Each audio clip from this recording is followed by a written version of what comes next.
désirait beaucoup avoir un petit enfant, mais, ne sachant comment y parvenir, elle alla trouver une vieille sorcière et lui dit : « Je voudrais avoir un petit enfant.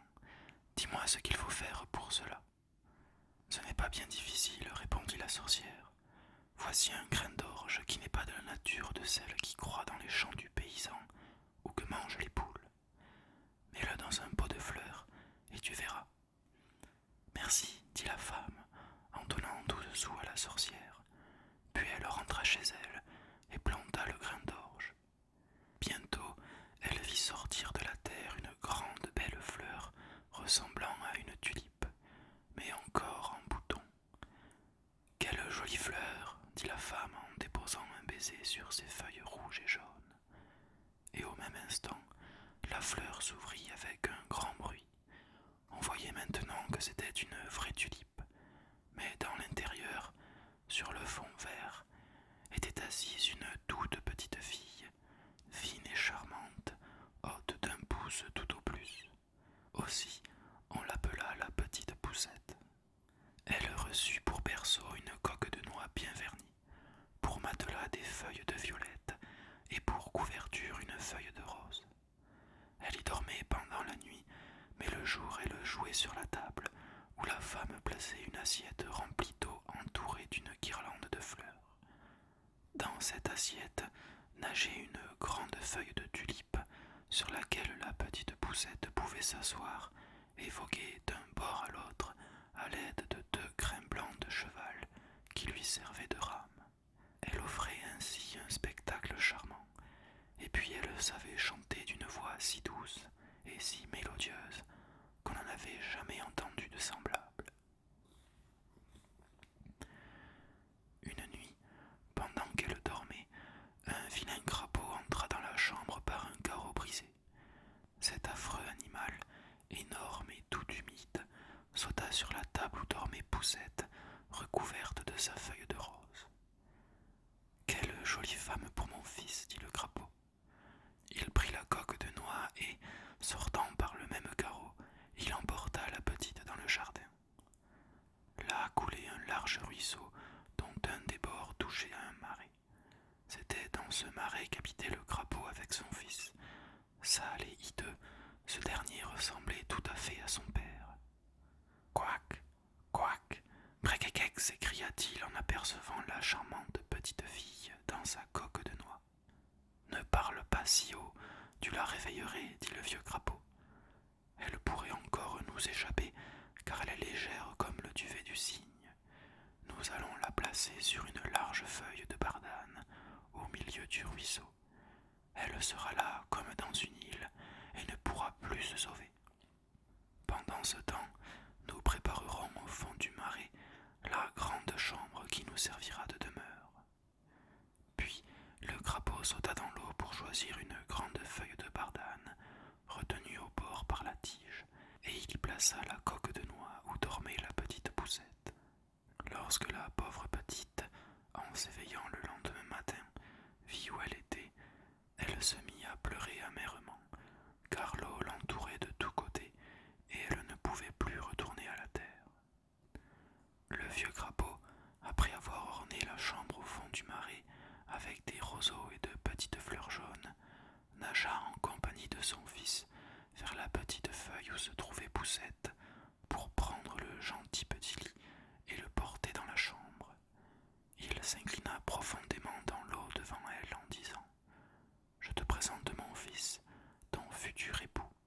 Je vous prépare une demeure magnifique au fond du marais. » Quac, quac, cricacax, ajouta le fils. Ensuite ils prirent le lit et s'éloignèrent, pendant que la petite Poussette, seule sur la feuille verte, pleurait de chagrin en pensant au vilain crapaud et au mariage dont elle était menacée avec son hideux fils. Les petits poissons avaient entendu ce que disait le crapaud, et cela leur donna envie de voir la petite fille. Au premier coup d'œil, ils la trouvèrent si gentille qu'ils l'estimèrent bien malheureuse d'épouser le vilain crapaud. Ce mariage ne devait jamais avoir lieu.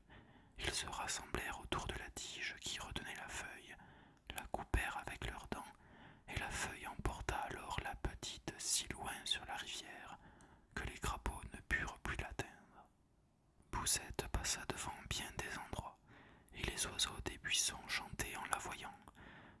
charmante petite demoiselle.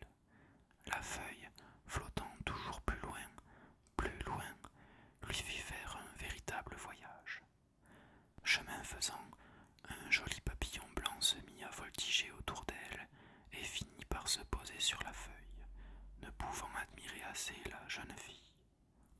Poussette, bien contente d'avoir échappé au vilain crapaud, se réjouissait de toute la magnificence de la nature et de l'aspect de l'eau que le soleil faisait briller comme de l'or. Elle prit sa ceinture et, après en avoir attaché un bout au papillon, l'autre à la feuille, elle avança plus rapidement encore. Tout à coup, un grand hanneton vint à passer, et, l'ayant aperçu, il entoura son corps délicat de ses pattes et s'envola avec elle dans un arbre. Quant à la feuille verte, elle continua de descendre la rivière avec le papillon, qui ne pouvait s'en détacher.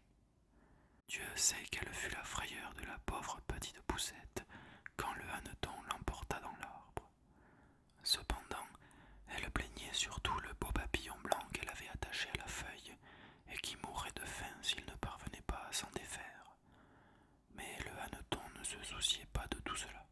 Il la fit asseoir sur la plus grande feuille de l'arbre, la régala du suc des fleurs, et quoiqu'elle ne ressemblât nullement à un hanneton, il lui fit mille compliments sur sa beauté. Bientôt, tous les autres hannetons habitant le même arbre vinrent lui rendre visite. Les demoiselles hannetons, en la voyant, remuèrent leurs antennes et dirent « Quelle misère! Elle n'a que 2 jambes. » Et n'a pas d'antenne, ajouta l'une d'elles. Elle est maigre, svelte, elle ressemble à un homme. Oh, qu'elle est laide! Cependant, la petite poussette était charmante, mais, quoique le hanneton qu'il avait enlevé la trouvait belle, en entendant les autres, il finit par la croire laide et ne voulut plus d'elle. On la fit donc descendre de l'arbre et on la posa sur une pâquerette en lui rendant sa liberté. La petite se mit à pleurer de ce que les hannetons l'avaient renvoyée à cause de sa laideur. Cependant, elle était on ne peut plus ravissante. La petite poussette passa ainsi l'été toute seule dans la grande forêt. Elle tressa un lit de paille qu'elle suspendit au-dessous d'une feuille de bardane pour se protéger de la pluie. Elle se nourrissait du suc des fleurs et buvait la rosée qui tombait le matin sur les feuilles. Ainsi se passèrent l'été et l'automne, mais voici l'hiver, le long hiver si rude qui arrive.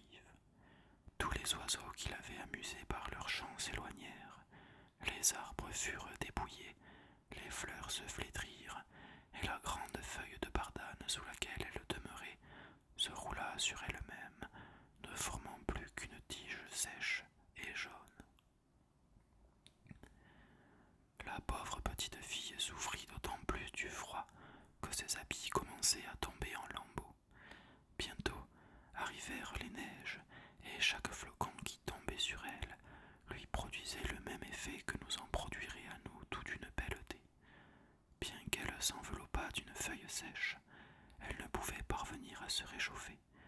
Elle allait mourir de froid. Près de la forêt se trouvait un grand champ de blé, mais on n'y voyait que le chaume hérissant de la terre gelée.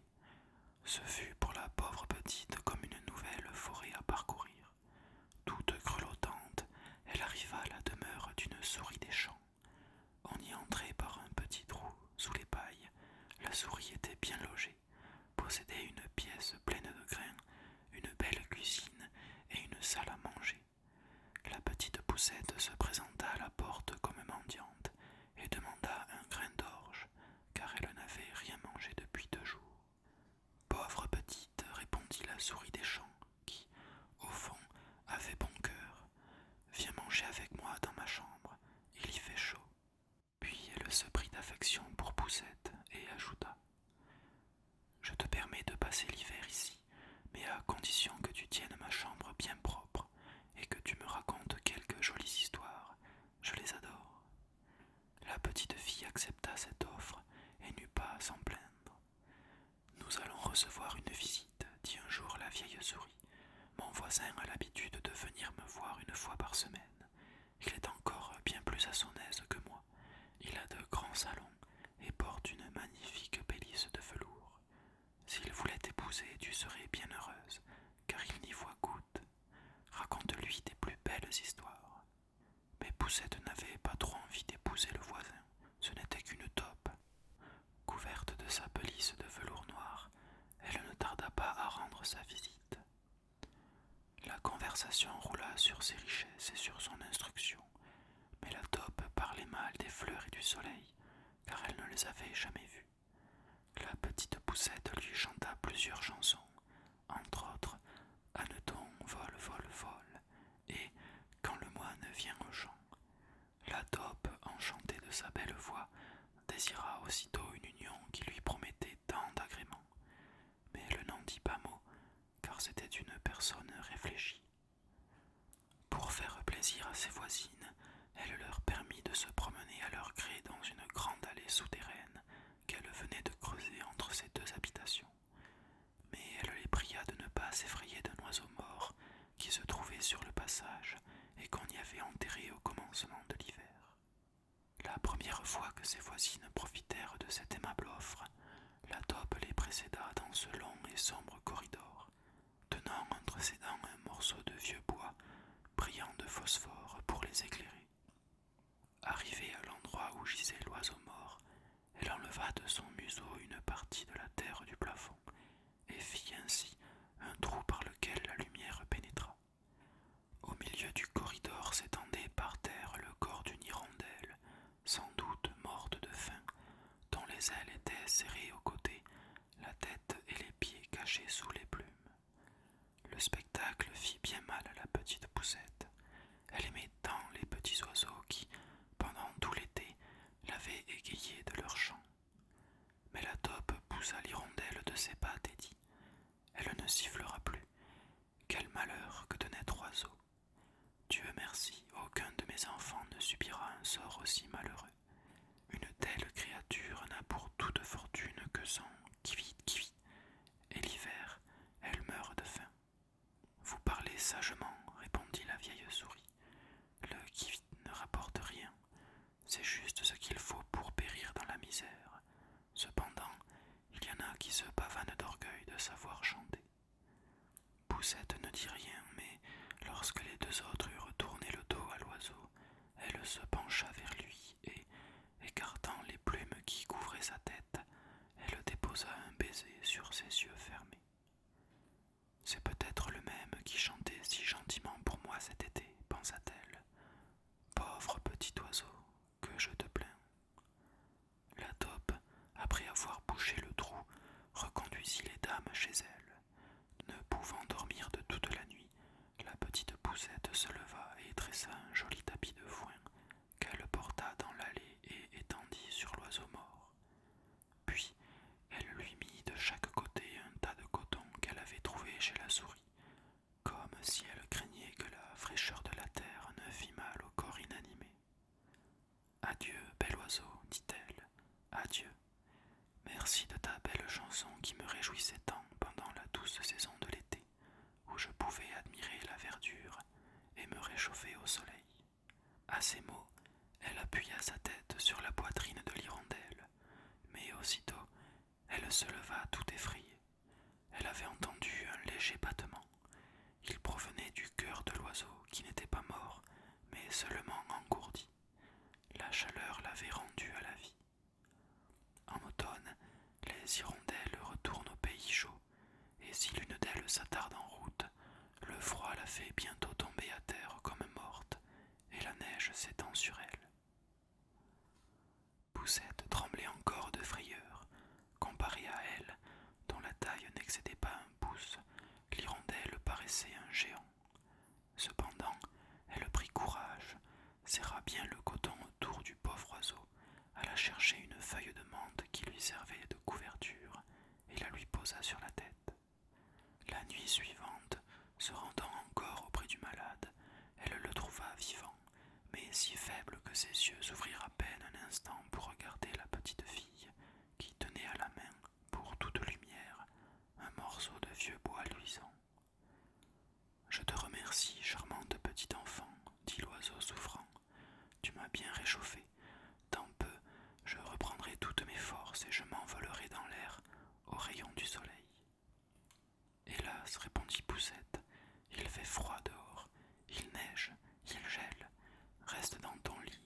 soin de toi. Ensuite, elle lui apporta de l'eau dans une feuille de fleur. L'oiseau but et lui raconta comment, ayant déchiré une de ses ailes à un buisson d'épines, il n'avait pu suivre les autres au pays chaud. Il avait fini par tomber à terre et, de ce moment, il ne se rappelait plus rien de ce qui lui était arrivé. Pendant tout l'hiver, à l'insu de la souris et de la taupe, la petite poussette soigna ainsi l'hirondelle avec la plus grande affection. À l'arrivée du printemps, lorsque le soleil commença à réchauffer la terre, l'oiseau fit ses adieux à la petite fille, qui rouvrit le trou pratiqué autrefois par la taupe.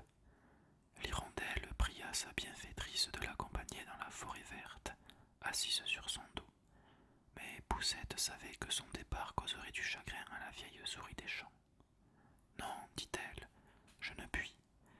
Adieu donc, adieu, charmante petite enfant, répondit l'hirondelle en s'envolant au soleil. Poussette la regarda partir, les larmes aux yeux. Elle aimait tant la gentille hirondelle. Qui vite, fit encore une fois l'oiseau, puis il disparut. Le chagrin de Poussette fut d'autant plus grand qu'elle ne put plus sortir et se réchauffer au soleil. Le blé poussait sur la maison de la souris des champs, formant déjà pour la pauvre petite fille, haute d'un pouce, une véritable forêt. Cet été tu travailleras à ton trousseau, lui dit la souris, car l'ennuyeuse taupe à la pelisse noire avait demandé la main de Poussette. Pour épouser la taupe, il faut que tu sois convenablement pourvu de vêtements et de linge. La petite fut obligée de prendre la quenouille, et la souris des champs employa en outre la journée 4 araignées qui filaient sans relâche. Tous les soirs, la taupe leur rendait visite et leur parlait des ennuis de l'été, qui rend la terre brûlante et insupportable. Aussi, la noce ne se ferait qu'à la fin de la saison. En attendant, la petite Poussette allait tous les jours au lever et au coucher du soleil, à la porte où elle regardait, à travers les épis agités par le vent, l'azur du ciel en admirant la beauté de la nature et en pensant à l'hirondelle chérie. Mais l'hirondelle était loin et ne reviendrait peut-être jamais. L'automne arriva et Poussette avait achevé son trousseau. Dans 4 semaines la noce, lui dit la souris, et la pauvre enfant pleura. Elle ne voulait pas épouser l'ennuyeuse taupe. Quelle bêtise, s'écria la souris.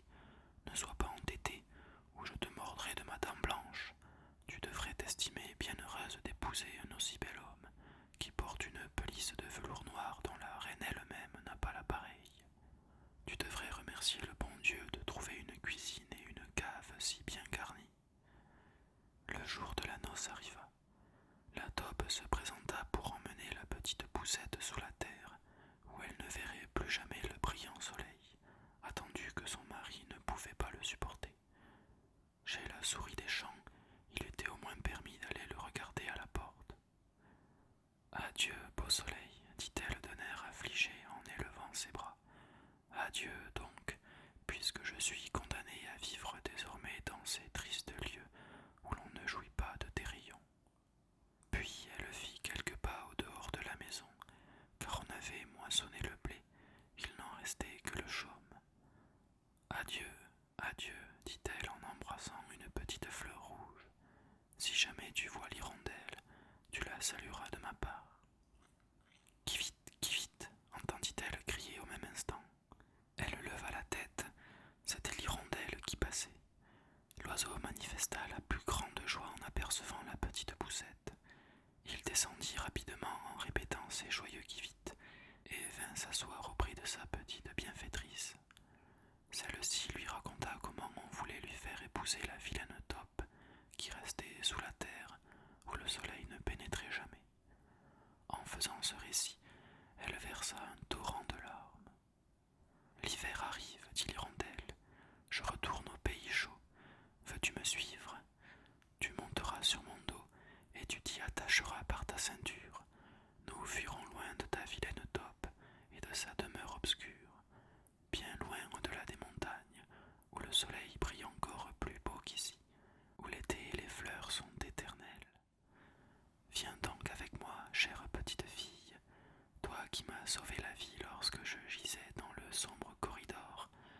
moitié morte de froid.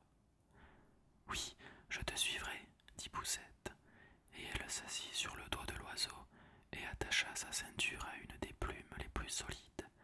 Puis elle fut emportée par-dessus la forêt et la mer et les autres montagnes couvertes de neige.